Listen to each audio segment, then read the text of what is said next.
యేసుక్రీస్తు సిలువలో పలికిన నాలుగో మాట. నా దేవా, నా దేవా, నా చెయ్యి ఎందుకు విడిచితివి అని పలికెను. మత్తయి సువార్త 27వ అధ్యాయం 46వ వచనం.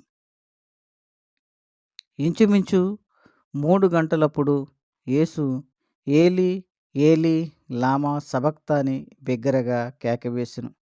ఆ మాటకు నా దేవా, నా దేవా, నన్నెందుకు చేయి విడిచితివని అర్థము. ప్రభువు తన తండ్రితోటి పలుకుచున్నాడు. నా దేవా, నన్నెందుకు చేయి విడిచితివని పలుకుచున్నాడు.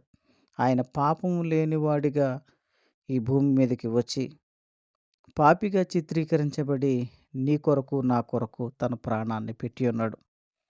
ఎంతగా పాపిగా చిత్రీకరించబడి మన కొరకు తన ప్రాణాన్ని పెట్టి ఉన్నాడు. ఏ పాపము లేకపోయినను పాపిగా ఆయన చిత్రీకరించబడటం జరిగింది. నా పాపముల కోసం, నీ పాపాలు నా పాపాలు కడగటం కోసం ఆయన నీకు నాకు బదులు కలువరి సిలువలో తన ప్రాణాన్ని పెట్టి ఉన్నాడు.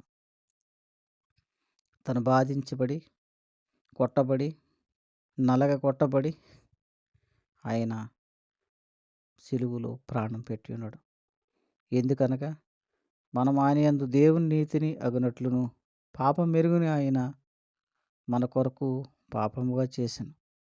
ఆయన ఏ పాపము ఎరగనటువంటి వాడైనప్పటికీ కూడా మన పాపముల కొరకు ఆయన పాపిగా చిత్రీకరించబడ్డాడు.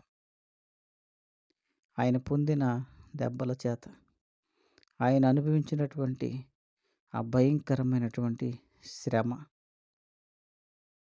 యేసుక్రీస్తునందు జీవమిచ్చు ఆత్మ యొక్క నియమము, పాప మరణముల నియమము నుండి నన్ను విడిపించెను. ఎట్లనగా ధర్మశాస్త్రము దేనిని చేయజాలకపోయినో దాన్ని దేవుడు చేసెను. ఈ భూమి మీద ఏ ఒక్క మానవుడు ధర్మశాస్త్రం మూలంగా పరలోక రాజ్యాన్ని చేరలేడు.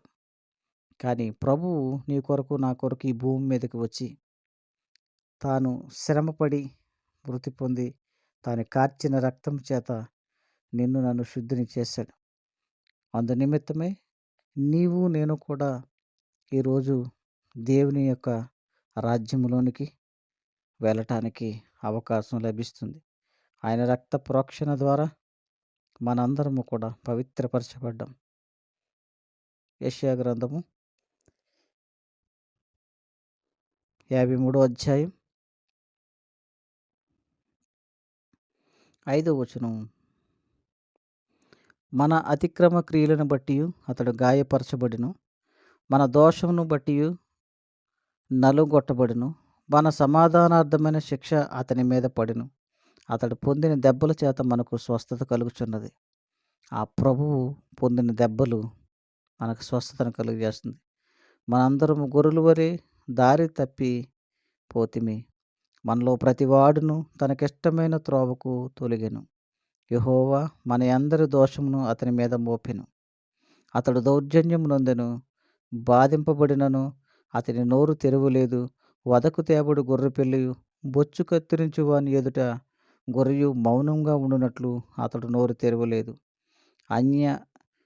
అన్యాయపు తీర్పు నొందినవాడే అతడు కొనుపోబడిను. అతడు నా జనుల అతిక్రమమును బట్టి మొత్తబడును గదా. సజీవుల భూమిలో నుండి అతడు కొట్టివేయబడును. అయినను అతని తరం వారిలో ఈ సంగతి ఆలోచించిన వారెవరు? చూడండి, దేవుడు తన ప్రాణాన్ని మన కోసం పెట్టాడన్న సత్యాన్ని కూడా గ్రహించలేని స్థితిలో ఒకవేళ మనం ఉన్నామేమో. అతడు నీ కొరకు నా కొరకే ఈ భూమి మీదకి రాబడ్డాడు. మన భక్తిహీనత, మన అవిశ్వాసము, మన పాపము పెరిగిపోవటం ద్వారా అతడి భూమి మీదకి రావటం జరిగింది. అతని నలుగొట్టుటకు యెహోవాకు ఇష్టమాయెను. తన కుమారుణ్ణి ఈ భూమి మీదకి పంపించి అతడు ఈ భూమి మీదకి వచ్చినటువంటి రాజులకు రాజు, ప్రభువులకు ప్రభు అయినటువంటి దేవాది దేవుడు నిన్ను నన్ను రక్షించటానికి ఈ భూమి మీదకి వచ్చి ఉన్నాడు. మన రాజు మనల్ని రక్షించటానికి ఈ భూమి మీదకి వచ్చాడు. మన రాజు తన కుమారుణ్ణి ఈ భూమి మీదకి నా పాపమును పరిహరించటానికి ఈ భూమి మీదకి పంపియున్నాడు. కనుక మనందరము కూడా ఆయన యొక్క త్యాగాన్ని జ్ఞాపకం చేసుకొని, ఆయన కార్చిన రక్తము, ఆయన పొందిన దెబ్బలు, అతడు హింసించబడిన రీతిని జ్ఞాపకం చేసుకొని, మనందరం కూడా దేవునికి ఇష్టలమై ఉండవలసిన వారమై ఉన్నాం. ఎందు నిమిత్తం అంటే, ఆయన ఒకవేళ ఈ రీతిగా మరణించకపోతే, ఈ రీతిగా ఆయన రక్తం మన మీద ప్రోక్షించబడకపోతే, మన పరలోక రాజ్యం ఎన్నడూ కూడా చేరలేం. కనుక దేవుడు పలికిన మాటల్లో మనం జ్ఞాపకం చేసుకోవాలి. ప్రభువు నాలుగో మాటగా, నా దేవా, నా దేవా, నన్నెందుకు చేయి విడిచితివి అని ఒక భారమైన పిలుపు సిలువలో పలికాడు.